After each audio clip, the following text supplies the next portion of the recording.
Saudara, langit malam di Jeddah Arab Saudi seolah ikut muram menyaksikan perjuangan timnas Indonesia yang kembali mendapat hasil minor di babak kualifikasi Piala Dunia.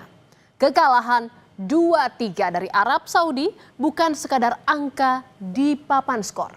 Hasil itu adalah potret betapa terjalnya jalan menuju mimpi besar sepak bola negeri ini, yaitu lolos ke Piala Dunia.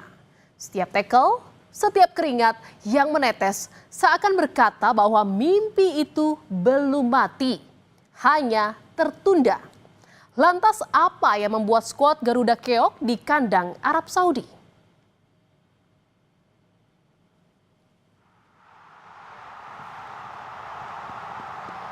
Juru racik timnas Indonesia Patrick Kluivert mengakui anak asuhnya memulai laga dengan impresif. Namun, usai gol pembuka Kevin Dix, skuad Garuda gagal menjaga jarak dan koordinasi antar lini. Alhasil, timnas harus mengakui keunggulan Green Falcon dengan skor akhir 2-3. I think that we didn't mark very good behind, between the lines, so that the wingers came in and they could turn on our defense. And that is impossible to happen, but it happened again. And I think that we couldn't get the grip after the 1-0. Then we conceded easy goals, and that is impossible to happen. And of course, I'm very disappointed, but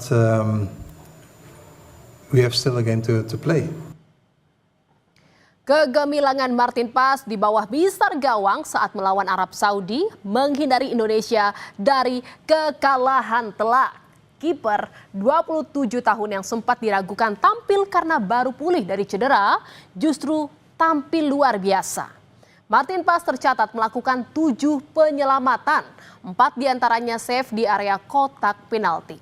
Pas juga 2 kali meninju bola di udara dan melakukan 2 kali sapuan. Saudara, serangan berbahaya dari Arab Saudi dapat digagalkan oleh Martin Pas. Dari banyaknya peluang dari Arab Saudi, tercipta 3 gol ke gawang Pas. Pemain dengan tinggi 191 cm ini diturunkan sebagai kiper utama setelah Emil Audero tak bisa merapat ke Jeddah lantaran cedera.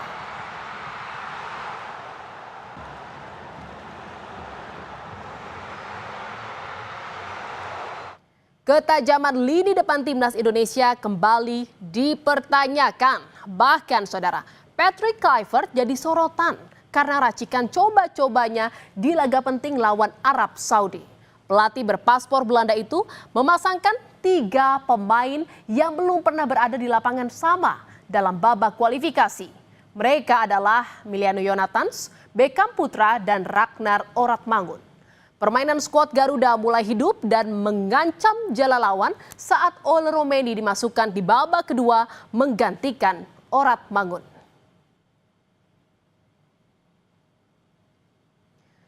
Serangan yang dibangun Indonesia selalu kandas di tengah jalan, saudara. Bahkan Indonesia hanya 5 kali mendapatkan shot on target ke gawang Arab Saudi. Indonesia memang mampu menciptakan 2 gol meski kalah dari Arab Saudi.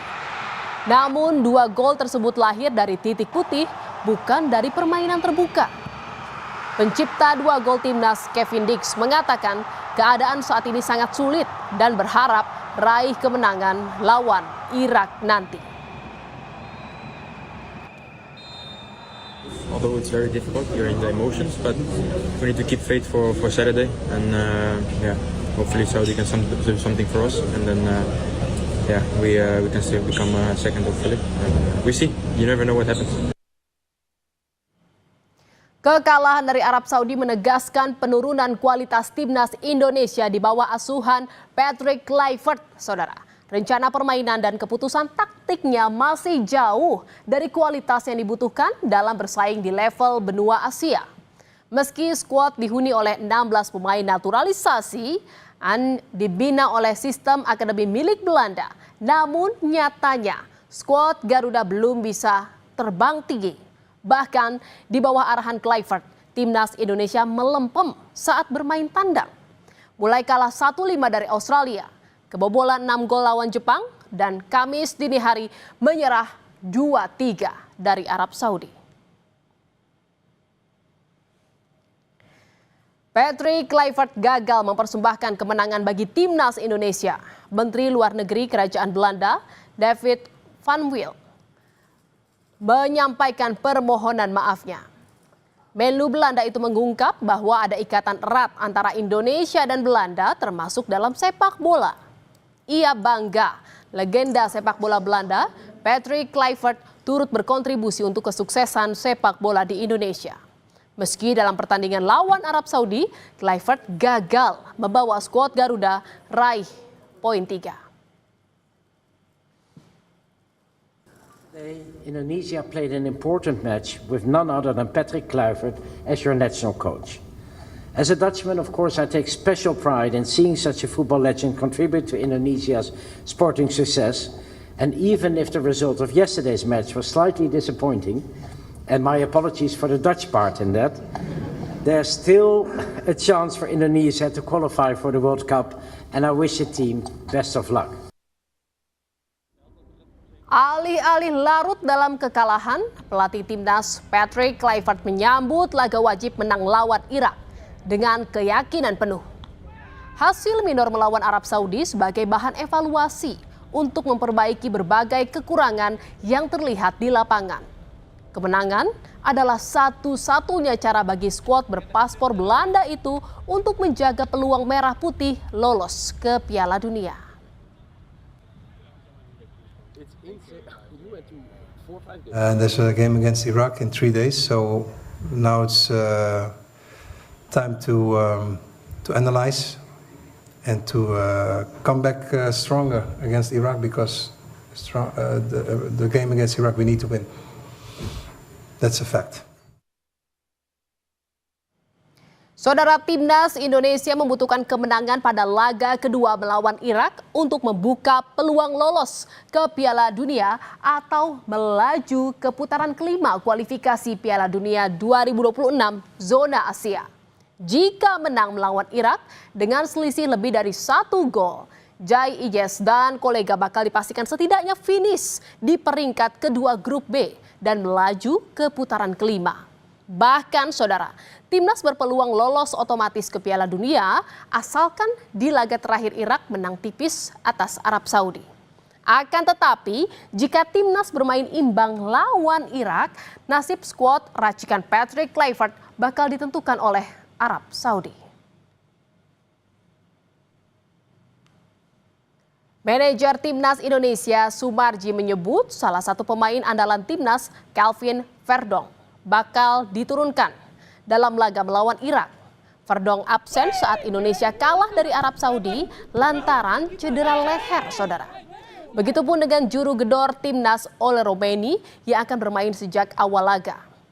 Kemenangan menjadi hal mutlak untuk membuka asa lolos Piala Dunia. Kalau Verdong insya Allah tidak akan jadi masalah, karena memang kami mempersiapkan strategi ini, mempersiapkan Verdong untuk lawan Irak.